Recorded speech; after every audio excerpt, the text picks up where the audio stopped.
যখন মাইয়েতকে কবরে শোয়ানো হয় তখন সে তাকে দাফন করে যাওয়া ব্যক্তিদের হাঁটার খসখস আওয়াজ শুনতে পায়।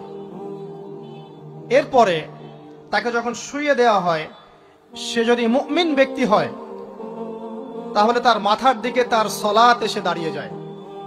দুনিয়াতে আপনি যে নামাজগুলো পড়েছেন, আমি যে নামাজগুলো পড়ছি, এগুলো মাথার দিকে দাঁড়িয়ে যায়। ডান দিকে চলে আসে তার সওম, সওম মানে কি? রোজা। বাম দিকে চলে আসে যাকাত, যাকাত মানে কি? যাকাতের সাথে তো আমরা পরিচিত নই। আমরা ওই যে রাস্তাঘাটে যে দান খয়রাত গুলো ওঠানো হয়, এগুলোর সাথে খুব পরিচিত, তাই না?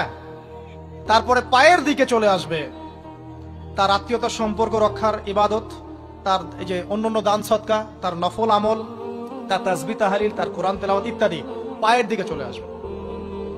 এখানে একটা হাদিস এসেছে, সূরাতুল মুলক যে ব্যক্তি রাতের বেলা তেলাওয়াত করবে, কোন সূরা ভাই? তাবারাকাল্লাযী বিয়াদিহিল মুলক ওয়া হুয়া আলা কুল্লি শাইইন কাদির। এই সূরা যে ব্যক্তি রাতের বেলা করে তেলাওয়াত করবে, ইনশাআল্লাহ সূরা মুলকও কবরে তার সাথে থাকবে এবং কবর আযাব থেকে সূরা মুলক তাকে বাঁচাবে ইনশাআল্লাহ। আমি বুঝাচ্ছি যে কি অবস্থাটা হবে। এবার দুজন ফেরেশতা মাথার দিক থেকে আসবেন, আসতে চাইবেন, সালাত বলবে এখান দিয়ে আসা যাবে না, এদিক দিয়ে আসা যাবে না। ডান দিক দিয়ে আসতে চাইবেন, এদিক দিয়ে আসা যাবে না। বাম দিক দিয়ে আসতে চাইবেন, যাকাত বলবে এদিক দিয়ে আসা যাবে না। পায়ের দিক দিয়ে আসতে চাইবেন, আমলগুলো বলবে এদিক দিয়ে আসা যাবে না। তখন যাই হোক তারা আসবেন। এটা তাদের এটা কথা কি? এটা কথাটা হচ্ছে যে সালাতের গুরুত্ব, মানে সে সালাত আদায় করেছে, সে আমার হক আদায় করেছে, আমি তার পক্ষে আছি, এটা পক্ষে বোঝাচ্ছে। রোজা বলবে আমি ওর পক্ষে আছি, তাকে আপনি কোনো শাস্তি দিবেন না, আমি তার পক্ষে আছি। আপনারা দুজন তাকে শাস্তি দিবেন না, আমি যাকাত তার পক্ষে আছি, এটা পক্ষে থাকার কথা। তারপরেও তারা আসবেন, চোখগুলো হবে নীল এবং কালো বর্ণ, নীলাপ চোখের, কালো। মুনকার নাকি? উঠে বসিয়ে দেওয়া হবে। এবার তিনটা প্রশ্ন। প্রথমে প্রশ্ন হচ্ছে কি, মান রব্বুক, তোমার রবকে? তখন মুমিন বান্দা বুক ফুলিয়ে বলবে রব্বি আল্লাহ, আমার রবকে। তারপরে প্রশ্ন হয়ে যাবে মা দিনুক, তোমার দিন কি ছিল? মুমিন বান্দা উত্তর দিবে কি, দিন ইয়াল ইসলাম, আমার দিন ছিল ইসলাম। এখানে শুনে রাখেন, পৃথিবীতে যারা ইসলামকে পরিপূর্ণ রূপে পালন করবে তারাই এই উত্তর দিতে পারবে ইনশাআল্লাহ। যারা ইসলামকে ঠাট্টা বিদ্রুপের হাসি তামাশার পাত্র বানিয়েছে, মন চাইলে কিছু করি, মন চাইলে কিছু করি না, সহজগুলো একটু আমল করি, বাকি কিছুর আমল ধারি না, হ্যাঁ, নামাজ পড়ি, সুদ ছাড়তে পারি না, ঠিক আছে, বছর বছর ওমরা করি, এদিকে ঘুষ দুর্নীতি ছাড়তে পারি না, ইসলামকে ঠাট্টা তামাশার পাত্র বানিয়েছে, এরা কোশ্চিনকালে উত্তর দিতে পারবে না মা দিনুক, দিনে পরিপূর্ণরূপে ইসলামে প্রবেশ করতে বলেছেন আল্লাহ রাব্বুল আলামিন। যারা পরিপূর্ণরূপে ইসলামে প্রবেশ করবে এবং ইসলামের প্রতিটা মৌলিক বিধান মেনে চলবে, ইনশাআল্লাহ তারা এর উত্তর দিতে পারবে। এরপরে আসবে তৃতীয় প্রশ্ন। নবী সাল্লাল্লাহু আলাইহি ওয়াসাল্লামকে দেখানো হবে। যখন দেখানো হবে তখন সূর্য যখন ডুবে যায়, যে দৃশ্যটা আমরা দেখতে পারি না, ওই দৃশ্যটা ভেসে উঠবে এবং মুমিন বান্দা অস্থির হয়ে যাবে, বলবে আমাকে ছেড়ে দাও, আমি নামাজ পড়বো। সুবহানাল্লাহ। তার কারণ তার কাছে মনে হবে যে আসরের ওয়াক্ত হয়ে গেছে, আসরের ওয়াক্ত হয়ে গেছে, আসরের ওয়াক্ত চলে যাচ্ছে, আমাকে নামাজ পড়তে হবে। চিন্তা করেছেন? ওই যে একটা হাদিস আছে না, যে 7 শ্রেণীর মানুষকে আল্লাহ রাব্বুল আলামিন আরশের ছায়া দিবেন। তার মধ্যে এক শ্রেণীর মানুষকে, যার অন্তর মসজিদের সাথে ঝুলে থাকে, তার মন মসজিদের সাথে ঝুলে ছিল, এই সূর্য ডুবে গেল বলে আমাকে ছেড়ে দাও, আমি নামাজ পড়তে যাব। তখন ফেরেশতারা বলবেন তোমাকে নামাজ পড়তে দেয়া হবে, তবে তার আগে তুমি এর উত্তর দাও। কি উত্তর? এই ব্যক্তির দিকে তাকাও। তখন নবী সাল্লাল্লাহু আলাইহি ওয়াসাল্লামকে দেখানো হবে, সাল্লাল্লাহু আলাইহি ওয়াসাল্লাম দরুদ পড়বেন। বলা হবে যে এই ব্যক্তির সম্পর্কে তোমার কি ধারণা?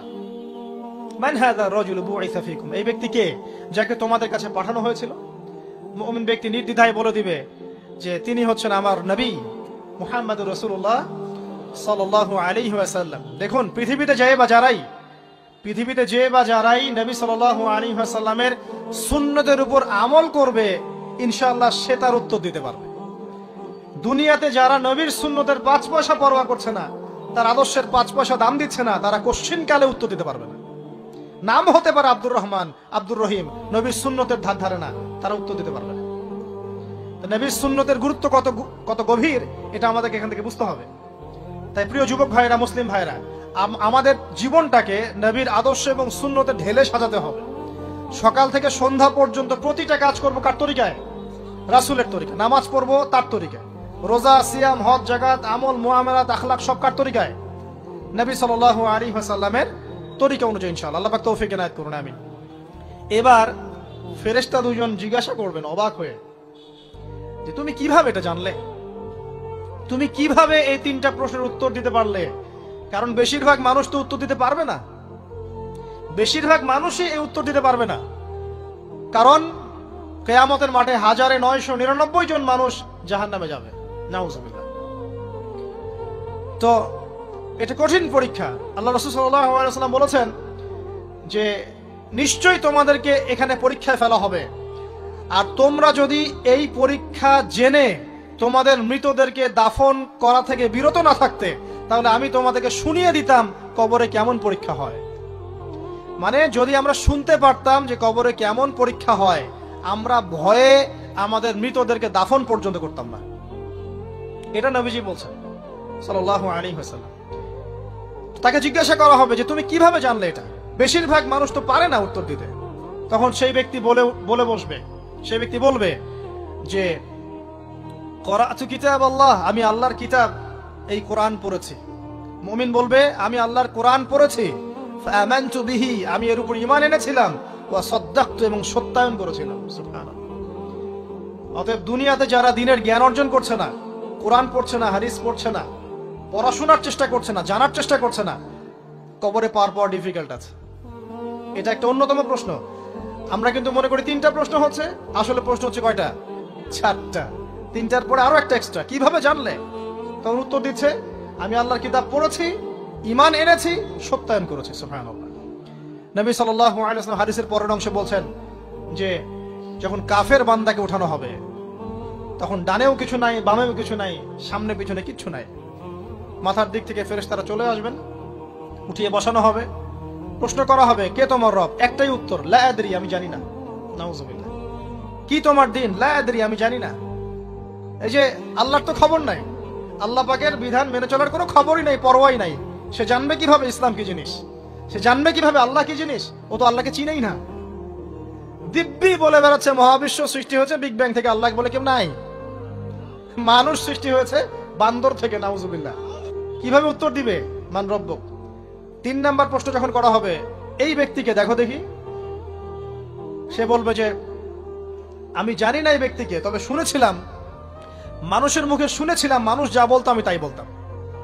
মানে সে রাসূল সাল্লাল্লাহু আলাইহি ওয়াসাল্লামের নাম শুনেছিল হয়তোবা, কিন্তু তার সুন্নত বা আদর্শ কখনো মেনে চলে নাই, পারলো না। এবার জান্নাতি ব্যক্তি হলে কি হতো? ওই যে সূর্য ডুবছিল যেখানে, তার দৃষ্টির সীমা পর্যন্ত কবরকে প্রশস্ত করে দেয়া হতো, এবং জান্নাতের একটা দরজা তার কবরে খুলে দেয়া হতো। এটা কিভাবে করা হবে সেটা আল্লাহ পাক জানেন। এটার ব্যাখ্যা করার জ্ঞান আল্লাহ আমাদেরকে দেন নাই। যেই মানুষের ক্ষুদ্র জ্ঞানে মানুষ ব্যাকটেরিয়া ভাইরাস নিয়ে গবেষণা করতে হিমশিম খেয়ে যায়, সে মহাবিশ্বের স্রষ্টা নিয়ে কিভাবে গবেষণা করবে? আল্লাহ পাকের অসীম জ্ঞানের সামনে আমার জ্ঞান কি? খুবই ক্ষুদ্র। একটা হাদিসে এসেছে বুখারী শরীফের মধ্যে যে একটা মহাসমুদ্রের মধ্যে যদি একটা পাখি 1 ফোঁটা পানি উঠিয়ে নিয়ে যায়, ওই 1 ফোঁটা পানি হচ্ছে মহাবিশ্বের জ্ঞান, আর বাকি পুরো মহাসাগর হচ্ছে আল্লাহ পাকের জ্ঞান। তো আমরা এই ক্ষুদ্র জ্ঞানের মানুষ হয়ে আল্লাহর জ্ঞানকে কেমন করে পেনিট্রেট করতে পারি? তো আল্লাহ পাক জান্নাতের দরজাগুলো খুলে দিবেন, একটা দরজা খুলে দিবেন, সেখান থেকে বাতাস আসবে, জান্নাতের নাজ নেয়ামত উপভোগ করতে থাকবে, এবং তার রূহটাকে সবুজ রঙের পাখির আকৃতিতে জান্নাতে রেখে দেওয়া হবে।